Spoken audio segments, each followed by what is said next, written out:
Well, hello there, and welcome to another Blu-ray update. This is going to be a brief one. It's all about superhero movies today.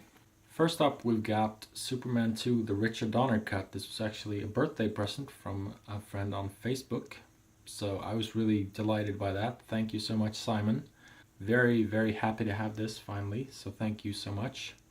This is an alternate cut of Superman 2, which was a movie that was originally supposed to be directed by Richard Donner, but that was taken over by a different director back in the 1970s, and they restored and sort of reconceived the original director's cut as much as they could from old footage like dress rehearsals and alternate takes and things like that, and some new CGI.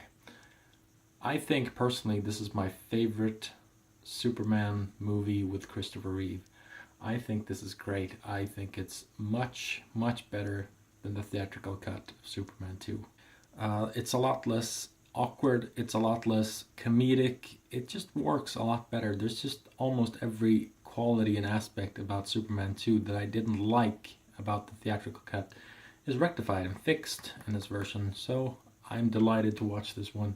Very happy to have it. It's region free, so you can pick this up on Blu-ray wherever you are in the world.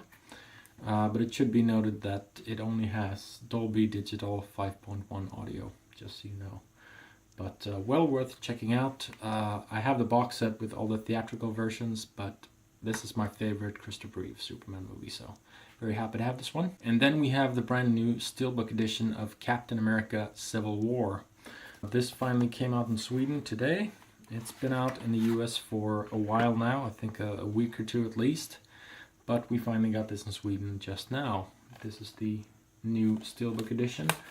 I really love this artwork. It's very, very nicely done. You've got Captain America's shield there, cracked, and of course Iron Man's helmet, and it's actually embossed or debossed in the center here, so you can actually feel that crack with your finger. Runs across the shield and right across Captain America's or Iron Man's helmet there.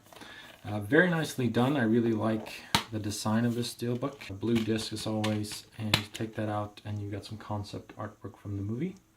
As for the movie itself, not my favorite. I'm gonna be honest with you, I didn't love this movie for a number of reasons.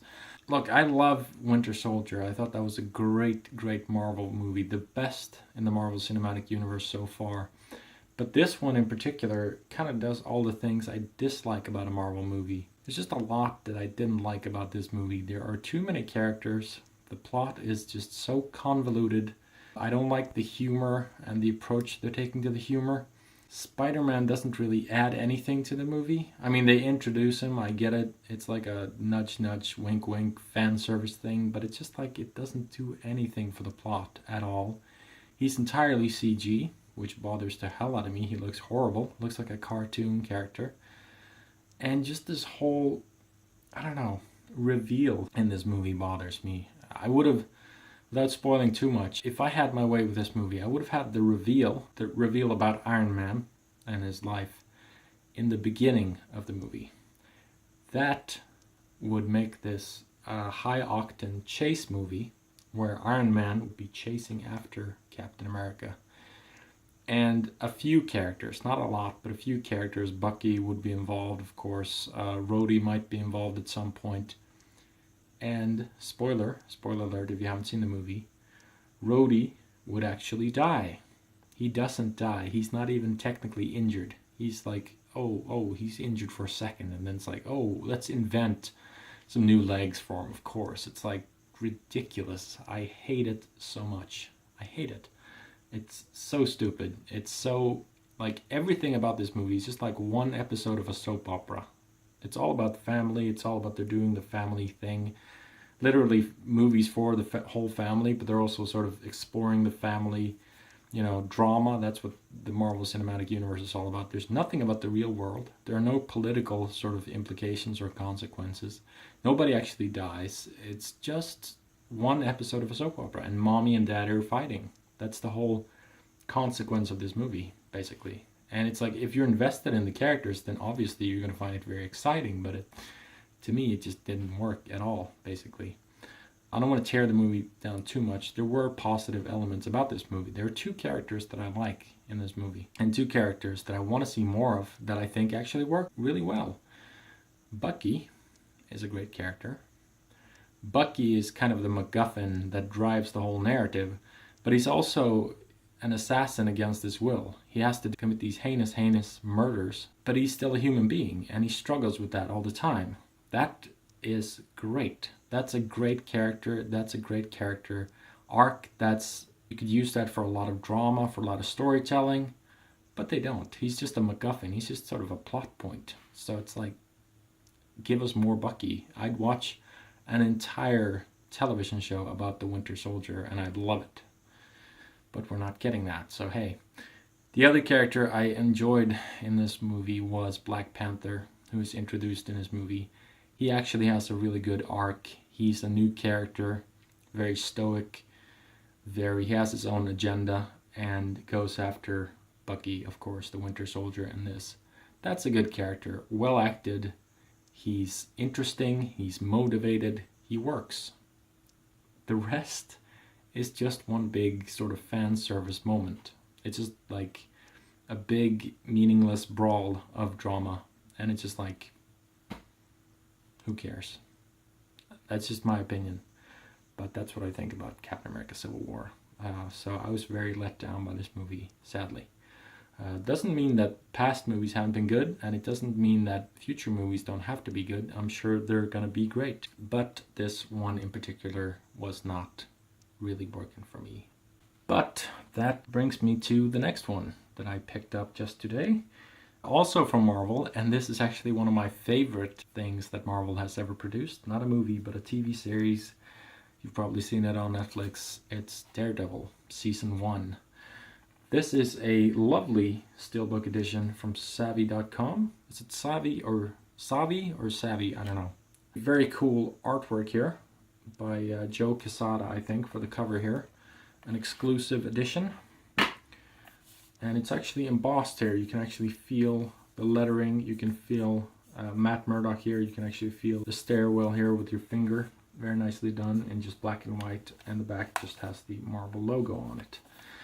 This one has 4 discs in it. First Blu-ray set I've ever bought that actually says Netflix on the discs. I failed you, Netflix. No, I'm kidding.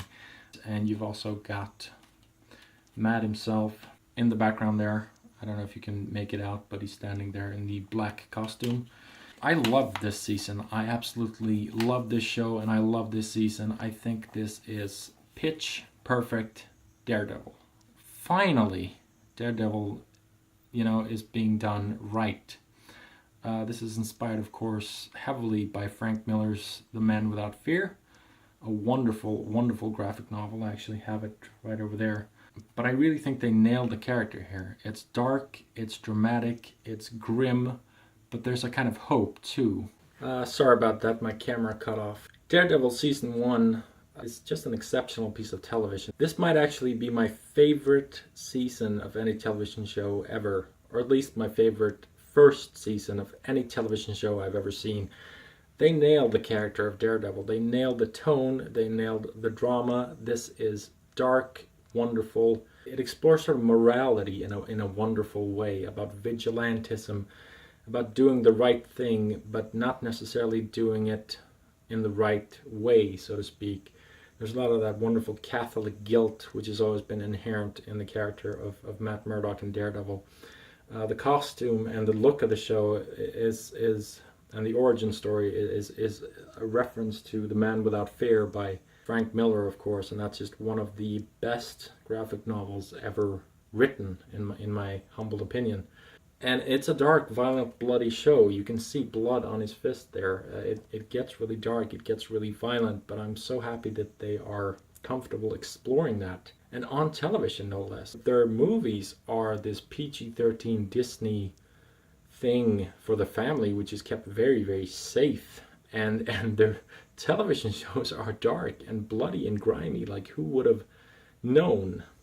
Had this been done 10 or 15 years ago, I think it would have been the opposite. Movies tended to be darker and more dramatic, and television shows were usually safe and family friendly. So I just kind of find that interesting, the way entertainment has developed. That's kind of a generalization on my part, I know, but that's just the way I look at it. Anyway, I love this. I love everything about this season. I didn't think season 2 was quite as good as season 1, and I didn't really care for Jessica Jones, season 1. That character just didn't appeal to me. She was very hard to like. Like, it's very, very hard to really like root for Jessica Jones, in my opinion. I just didn't connect with her at all. I haven't seen Luke Cage season 1. I know it's been out for a couple of days. I'm gonna check that out soon, I think. I've heard good things about it so far. But Daredevil Season 1 is just must-see television. You can check it out on Netflix, or you can buy the complete first season on Blu-ray if you want to support the show. There are basically no extras on here. Nothing. It's complete vanilla, so there are no special features, so that's not a big incentive to buy this. The way I see it, you're supporting the show. You're really telling them you want more of this, which is great. I really want to support this show. And if the Wi-Fi goes down or Netflix doesn't work, you know, you've got the discs. So that's kind of the big draw for me, I guess. I mean, I also love the design of this. It's really a work of art to have this beautiful, beautiful steelbook on my shelf, and I'm gonna be like looking at this and just adoring it. Love the design here. Artwork by Joe Quesada, especially for this steelbook edition. So, that's Daredevil Season 1 in a nutshell, essentially. While I don't love what Marvel are doing with their cinematic universe, I didn't love Civil War. I think it's actually really weak. Daredevil is the stuff for me. Daredevil nailed it. And it's interesting that I'm talking about two very different things today, both from Marvel. What they're doing with their television universe is quite vastly different from what they're doing on the big screen, and I love this. Love it. Perfect first season. You couldn't get better than this. Fantastic. Superhero storytelling. And this is Daredevil. Forget all the previous incarnations. Forget all the Ben Affleck bullshit. Forget it. Just like wipe that shit from your memory. Marvel's Daredevil on Netflix is who Daredevil is. Okay? This is that character. Period. Nailed it. So that was it for this little update. Hope you've enjoyed it. We had Marvel's Daredevil, the complete first season, in this lovely Steelbook edition. We also had Superman 2, the Richard Donner cut, to sneak in a little bit of DC there. A very cool alternate edition of Superman 2 if you haven't seen it already. And of course, Captain America Civil War, not my favorite movie at all, but I really enjoy this Steelbook. I think it's very nice and lovely, and it's part of an ongoing saga. There are some movies I liked better previously, love The Winter Soldier, and I'm sure there are going to be good movies to come. It's just that this one in particular wasn't my favorite. Sometimes it happens. You just kind of move on. We've got a lot to see, starting with Doctor Strange in November. Alright, hope you enjoyed this update, and I will see you in the next one.